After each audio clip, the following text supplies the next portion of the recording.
Hello young champions, welcome back to my channel your journey to success. आज की इस video में हम लोग जैक बोर्ड का क्वेश्चन पेपर डिस्कस करेंगे और स्पेशली एमसीक्यू, और इसके बाद हम लोग सब्जेक्टिव पार्ट भी डिस्कस करेंगे। तो आज है 27 फरवरी और आज ही के दिन केमिस्ट्री का एग्जाम हुआ है CBSE as well as JAC board में। क्योंकि जैक बोर्ड का क्वेश्चन पेपर हमारे पास अवेलेबल था, तो सबसे पहले मैं जैक बोर्ड का बता रही हूँ और इसके बाद फिर सीबीएसई का भी डिस्कस करोगे। ओके, तो चलिए स्टार्ट करते हैं। तो सबसे पहले अगर हम एमसीक्यू की कर रहे हैं तो आप सबको पता है कि 25 क्वेश्चन आए थे और 25 क्वेश्चन में कितने सही हुए आपके आप ये चेक कर लीजिए। तो सबसे पहला क्वेश्चन है, विच of the following aqueous solution should have highest boiling point. अब ये चार ऑप्शन दिया हुआ है आपको और आपसे पूछ रहा है कि इन चारों में किसका सबसे हाईएस्ट बॉइलिंग पॉइंट होगा। बॉइलिंग पॉइंट होता क्या है, जितना ज़्यादा हम टेम्परेचर देंगे उतना उस सॉल्यूशन का बॉइलिंग पॉइंट होगा। टेम्परेचर किस लिए देते हैं, ताकि फोर्स ऑफ अट्रैक्शन वीकेंस हो जाए। तो यहाँ पर आप देख सकते हैं इन चारों कंपाउंड में जिसका मॉलिक्यूलर मास ज़्यादा होगा उसका बॉइलिंग पॉइंट ऑब्वियसली ज़्यादा हो जाएगा। ऐसा क्यों? क्योंकि मॉलिक्यूलर मास बढ़ने से नंबर ऑफ इलेक्ट्रॉन्स बढ़ते हैं और इसी वजह से जो वॉन डेर वाल फोर्स है वो बढ़ जाता है और इस वजह से हमें ज़्यादा टेम्परेचर देना पड़ता है। तो सिंपली हमें देखना है कि मॉलिक्यूलर मास किसका ज़्यादा है। तो आपको क्लियरली दिख रहा है कि सोडियम सल्फेट, इन सब में सोडियम सल्फेट का सबसे हाईएस्ट मॉलिक्यूलर मास है। अब इसको निकाल नहीं सकते, सबका मॉलिक्यूलर मास आपको जोड़ देना है। तो option B is the correct answer. Now next question, an example of colligative property of solution is. Colligative property चार आपने पढ़ा है। सबसे पहला relative lowering of boiling point, दूसरा एलिवेशन इन बॉइलिंग पॉइंट, तीसरा डिप्रेशन इन फ्रीजिंग पॉइंट और osmotic pressure. चार ही है कॉलिगेटिव प्रॉपर्टी। कॉलिगेटिव प्रॉपर्टी किस पे डिपेंड करता है? नंबर ऑफ सॉलिड पार्टिकल्स पर। तो कौन सा एग्जाम्पल है? ऑब्वियसली सी, क्योंकि बाकी सब इसका एग्जाम्पल नहीं है। Clearly elevation in boiling point क्या होता है, जब हम लोग नॉन वोलेटाइल सॉल्यूट डालते हैं तो वेपर प्रेशर जो होता है वो कम हो जाता है और इसी वजह से अल्टीमेटली बॉइलिंग पॉइंट जो है वो बढ़ जाता है। ठीक है, नेक्स्ट क्वेश्चन नंबर 3। इस क्वेश्चन को अगर आप देख रहे हैं तो ये क्वेश्चन इनकम्प्लीट है।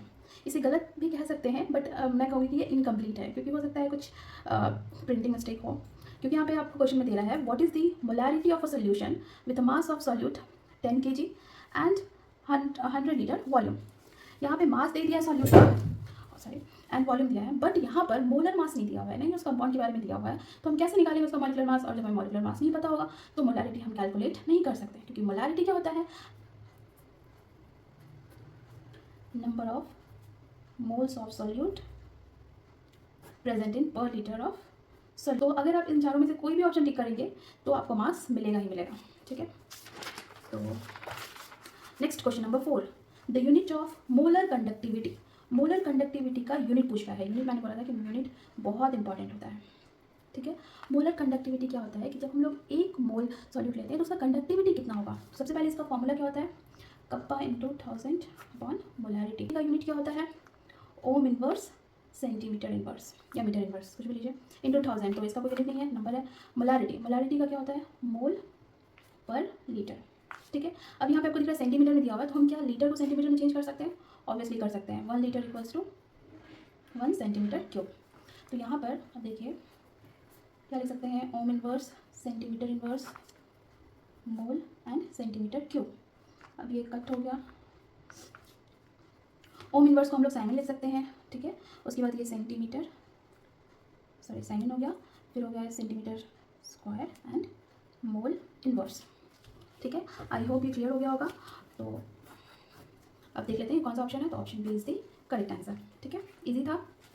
Next, the amount of electricity required to obtain 1 mole of zinc from zinc sulphate. आपसे पूछ रहा है कितना अमाउंट इलेक्ट्रिसिटी का पास करेंगे कि हमें 1 मोल जिंक मिल जाए। ठीक है, इसके लिए हम करेंगे इलेक्ट्रोलिसिस। इलेक्ट्रोलिसिस में हम लोग क्या करते हैं? हम लोग लेंगे यहाँ पे जिंक सल्फेट का एक्वस सोल्यूशन, मेटल रॉड लेंगे और इसको इलेक्ट्रिसिटी से कनेक्ट कर देंगे। अब आपसे पूछ रहे हैं कि कितना चार्ज रिक्वायर्ड है ताकि हम 1 मोल जिंक को ऑब्टेन कर सकें। ठीक, तो इस एक्वस सोल्यूशन में आपको पता है कि Zn2 प्लस आयन होगा और ये प्लस आयन किधर जाएगा? कैथोड की तरफ जाएगा। कैथोड के पास इसको क्या मिलेगा? इलेक्ट्रॉन मिलेगा। कितना इलेक्ट्रॉन्स को चाहिए? 2 इलेक्ट्रॉन न्यूट्रल होने के लिए। अब ये बन गया जिंक। ठीक, अब चार्ज के लिए फैराडे लॉ से हमें पता है Q इक्वल्स टू NF। ठीक है, जहाँ पे N क्या है? नंबर ऑफ इलेक्ट्रॉन्स, तो 2 into F is the answer, यानी कि 2F आंसर हो जाएगा।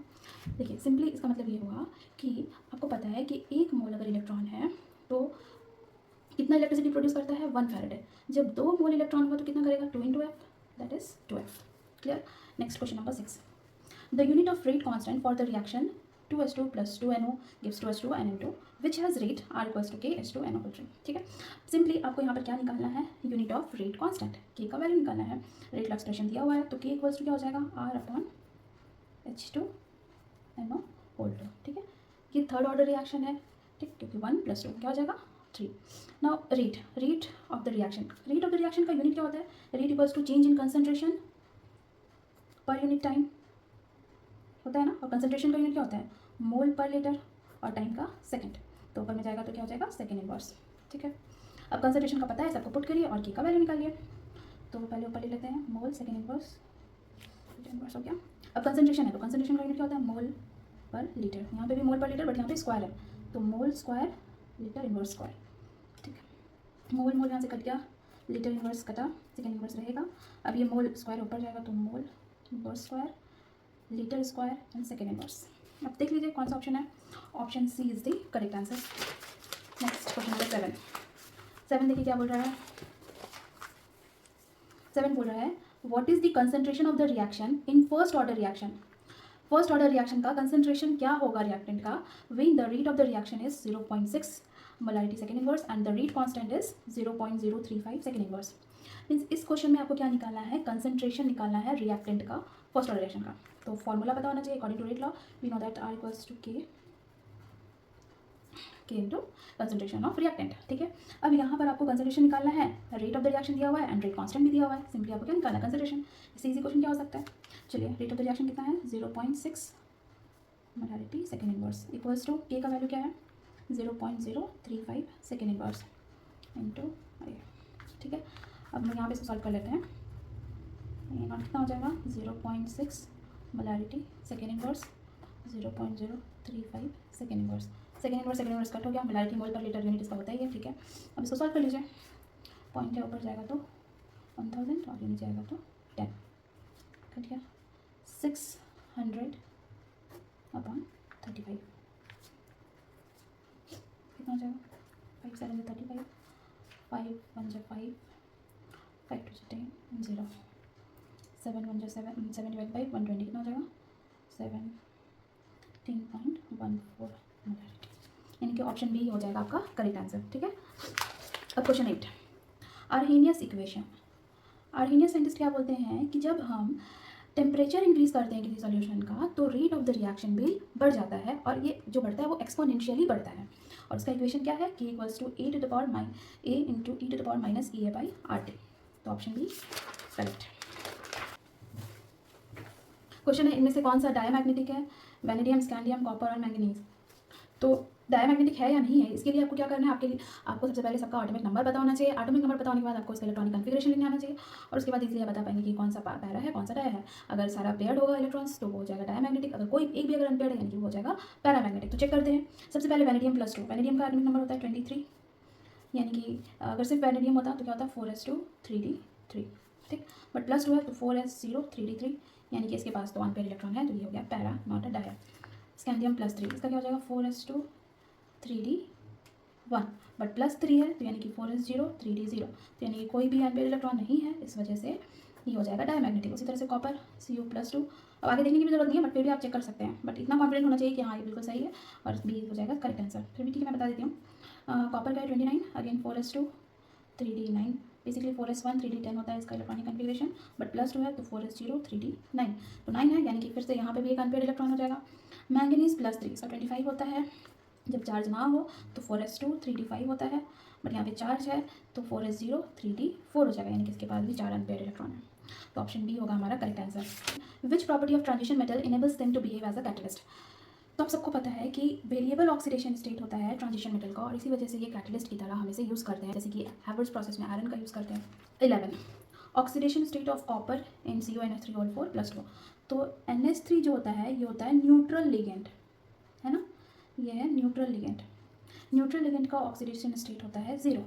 ठीक, तो अब हमें निकालना है ऑक्सीडेशन स्टेट, तो जिसका निकालना होता है उसे हम x मानते हैं, प्लस NH3 कितना है 4 है, इसका चार्ज कितना होता है 0, तो into 0 equals to overall charge कितना है +2, तो x का चार्ज कितना हो जाएगा +2, यानी कि कॉपर का जो यहाँ पे ऑक्सीडेशन स्टेट है वो क्या है +2। तो इसके बाद यहाँ पे DsP2 हाइब्रिडाइजेशन किस में प्रेजेंट है आपको बताना है।